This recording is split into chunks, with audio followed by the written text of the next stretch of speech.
તો આજે આપણે જોઈશું મારા સ્માર્ટફોનની જર્ની, જે બહુ જ મસ્ત રહી છે.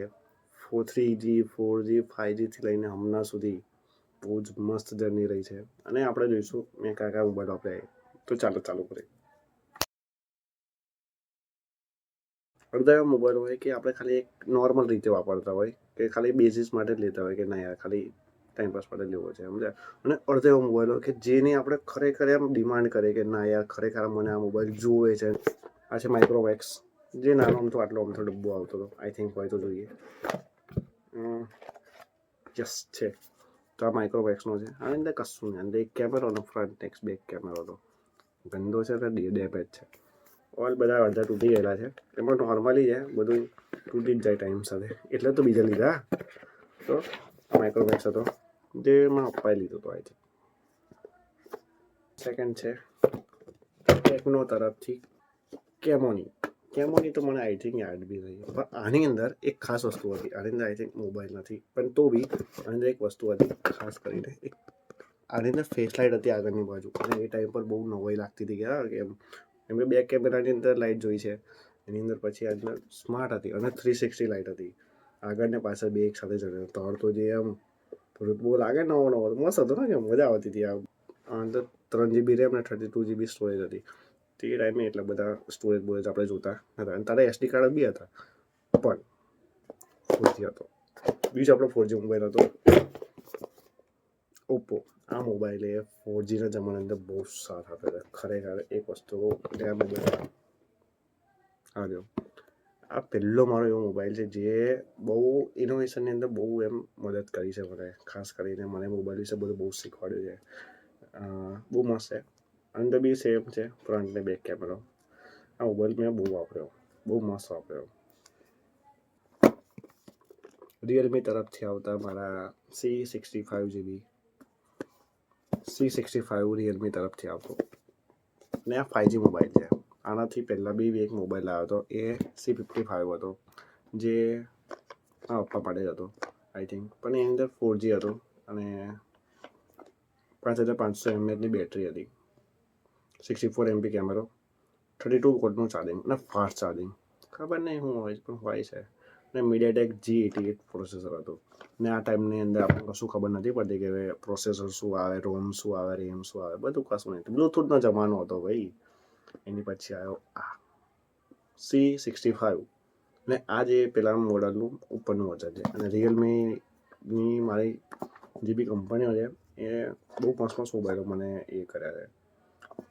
5G રિયલમીના ઓલ મોબાઈલો હમણાં બી ચાલે છે. ટેકનોના થોડા ટાઈમ પછી એ હેંગ વાગ્યા છે અને ચોટી ગયા છે, એટલે મજા નહીં આવતી બધા મોબાઈલો.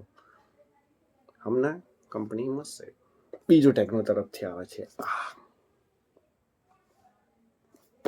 મારા મોબાઈલ, મારા ફેસ જેટલો મોટો મોબાઈલ છે. અને આ મોબાઈલ ખરેખર આ બધા મોબાઈલો છે ને મેં મારો મોબાઈલમાંથી લીધો હતા. સ્પોન્સર વિડીયો નહીં ભાઈ, પણ તો બી આ ટેકનો સ્પાર્ક 6 છે.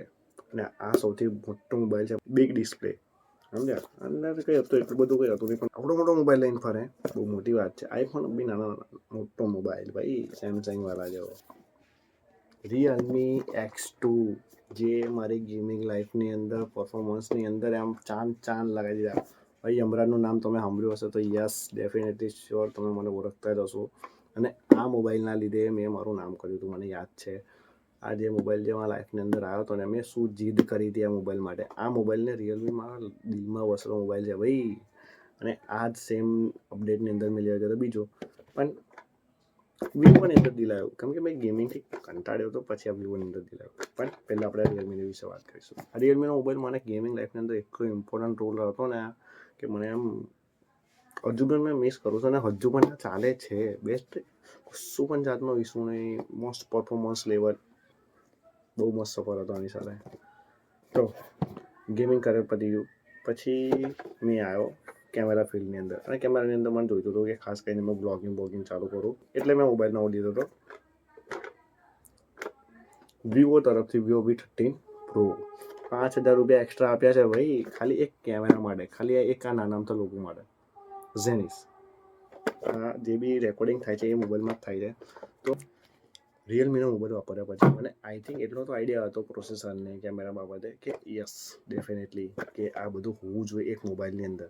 તો જર્ની બહુ મોટી રહી પણ ધીરે ધીરે બધું શીખતામાં મજા આવી સમજ્યા. તો આની અંદર મને ખબર પડી હતી રિયલમીની અંદર કે કેમેરો શું હોય, પ્રોસેસર શું હોય ને ડિસ્પ્લે હર્ટ્સ કેટલી હોય સમજ્યા. હમણાં સુધી તમને બધું બહુ ખબર પડતી હશે મોબાઈલની અંદર, પણ એ ટાઈમની અંદર કોઈ આવું શીખવાડવાનું હતું નહીં. તે છતાં વિવો લાયા. વિવોની અંદર જે કેમેરા ક્વોલિટી છે એમ તમે દેખો જ છો, મને બે જે ક્લેરિટીમાં દેખો છો એ મેં ખરેખર બ્લોગિંગ માટે લીધો છે મોબાઈલ સાચે, અને બેસ્ટ જનરેશનની સાથે બી.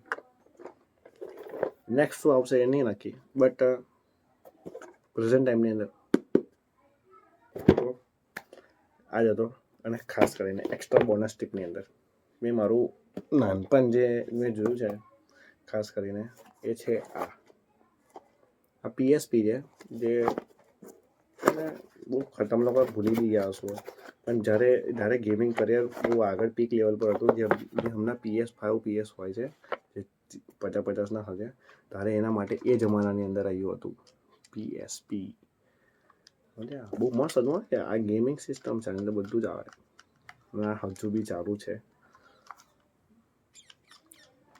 JXT છે, મારું નામ JST છે. 8 GB રેમ આવતી ત્યાં અંદર, એક કેમેરો બી આવતો હતો. બહુ મોટી વાત છે આ બધી. તમને લાગતું હશે કે આ શું બધું ગાળપણ કરે છે, પણ ના, આ બહુ મોટી વાત હતી. અને પીએસપીની વાત એક બીજી હતી કે તારે ટીવી કનેક્ટ નહોતું થતું મોબાઈલો સાથે, પણ આની અંદર એક ઓપ્શન છે ટીવી કનેક્ટ. ટીવી દેખાતું હોય તો આની અંદર ટીવી કનેક્ટ થતું હતું. અને એ ટાઈમે ટીવીની અંદર આવવું પણ એક મોટી વાત હતી સમજ્યા. અભી તો એન્ડ્રોઈડ ટીવી, સ્માર્ટ ટીવી બધા છે, પણ એ ટાઈમે આ મોટી વાત હતી ખરેખર. તમે જોવા જાવ તો મજા આવે. જમાના સાથે અપડેટ થયા હોય પણ જમાનો એ બી યાદ કરવા મજા આવે કે જ્યારે આપણે પાસે કશું નહોતું. તો આ જ છે. ખાસ તમને મજા આવી હોય આ વિડીયોની અંદર. કશું એમ તો કંઈ ખાસ હતું નહીં, પણ તોય મસ્ત વિડીયો હતા આ બધા. આ બધું મેં અપલોડ કરું કેમ કે આ બધી મેમોરી છે જે ખાસ કરીને એટલી બધી કંઈ કામ નહીં લાગવાની, બટ એક યાદગીરી તો રાખીએ. તો લાઈક કરો, શેર કરો, ફોલો કરો, એવું બધું કેવું નહીં યાર. મજા આવે છે એટલે બનાવું છું, અને મજા આવતી હોય તો ફોલો કરી દેજો. બસ આ જ હતું.